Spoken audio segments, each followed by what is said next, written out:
नमस्कार बच्चों। कक्षा 6 के सभी विद्यार्थियों को मेरा नमस्कार। बच्चों, इससे पहले हमने हिंदी व्याकरण के 3 अध्याय पूरे कर लिए। आज हम चौथा अध्याय शब्द विचार पढ़ने जा रहे हैं। शब्द विचार किसे कहते हैं, सुनिए। शब्द विचार, पहले शब्द विचार के बारे में सुनिए। शब्द क्या होता है? एक या एक से अधिक वर्णों से बनी हुई स्वतंत्र सार्थक ध्वनि को शब्द कहते हैं। शब्द किस प्रकार, शब्दों के भेद। अब देखिए शब्दों के भेद। शब्द के 4 मुख्य भेद होते हैं: उत्पत्ति के आधार पर, रचना के आधार पर, प्रयोग के आधार पर और अर्थ के आधार पर। उत्पत्ति के आधार पर सबसे पहले हम पढ़ रहे हैं। उत्पत्ति के आधार पर शब्द के 2 भेद होते हैं, तत्सम और तद्भव। तत्सम वे संस्कृत भाषा के वे शब्द हैं जो हिंदी में अपने अपरिवर्तित रूप यानी बिना परिवर्तन हुए अपने रूप को वैसे के वैसे प्रयोग में लेते हैं, एज इट इज काम में लेते हैं, वो तत्सम होते हैं। तद्भव किसे कहते हैं? संस्कृत भाषा के वे शब्द जो अपने परिवर्तनीय रूप के साथ हिंदी भाषा में प्रयोग होते हैं, जैसे सूरज, सूर्य है तत्सम, इसको हम इसका परिवर्तन करके सूरज लिख देते हैं, ये तद्भव शब्द कहलाते हैं। आया बच्चों समझ में? अब इसी प्रकार आपकी पाठ्य पुस्तक में देखिए पेज नंबर 28 पर आपको एक ये टेबल दी गई है तत्सम तद्भव कुछ शब्दों की, तो आप इनको पढ़ेंगे तो आपको समझ में आ जाएगा। अब इसके बाद में बच्चों कुछ शब्द देशज और विदेशी शब्द होते हैं। देशज शब्द क्या होते हैं? जो क्षेत्रीय भाषाओं या उपभाषाओं से हिंदी भाषा में आए हैं, वे देशज शब्द, जैसे लोटा, पेटी, खिड़की, चुन्नी। ये विदेशी शब्द, विदेशियों से निकटता बढ़ने पर जो हिंदी में शब्द शामिल हो गए थे, वो विदेशी शब्द। जैसे कई बार हम ऐसी अंग्रेजी भाषा के शब्द बोल जाते हैं और हमें लगता है कि वो हमारी हिंदी भाषा के ही हैं, लेकिन वो है नहीं। वो हमारी बोलचाल में इतने घुल मिल गए हैं कि हमें पता ही नहीं चलता कि ये कौन सी भाषा। जैसे ट्रेन, रेलगाड़ी बहुत कम बोला जाता है। सर्कस, स्कूल, स्टेशन, कार, ये अंग्रेजी भाषा के शब्द हैं। अरबी में औरत, अमीर, कानून, जहाज।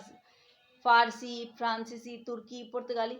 ये क्यों हुआ बच्चों? जब ये सारे देश हमारे हिंदुस्तान पर हुकुम करते हुए यहाँ कुछ साल बिताए थे, तो हमें इनकी भाषाएं अपनी भाषा में सम्मिलित हो गई, इसलिए ये भाषा हमारी भाषा के साथ ही बोले जाते हैं। संकर शब्द, एक होता है संकर शब्द, जैसे 2 या 2 भाषाओं से अधिक भाषा के मेल को संकर शब्द, जैसे हिंदी भाषा का घड़ी है और अरबी भाषा का है साज, घड़ी साज यानी घड़ी को ठीक करने वाला। रेल अंग्रेजी भाषा का शब्द है और गाड़ी हिंदी भाषा का, तो रेलगाड़ी, ये इन्हें कहते हैं संकर शब्द। अब है दूसरा पॉइंट, रचना के आधार पर। रचना के आधार पर शब्द के 3 भेद किए गए हैं, रूढ़, यौगिक और योग रूढ़।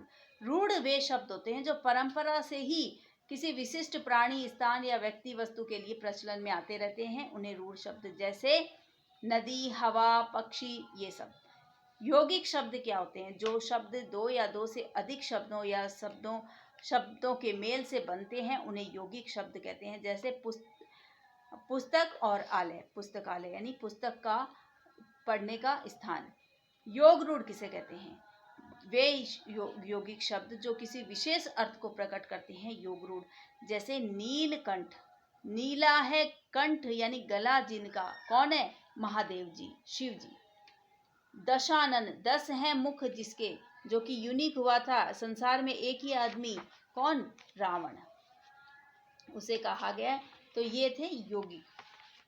अब प्रयोग के आधार पर शब्दों को 2 भागों में बांटा गया है। एक कौन सा? विकारी और अविकारी।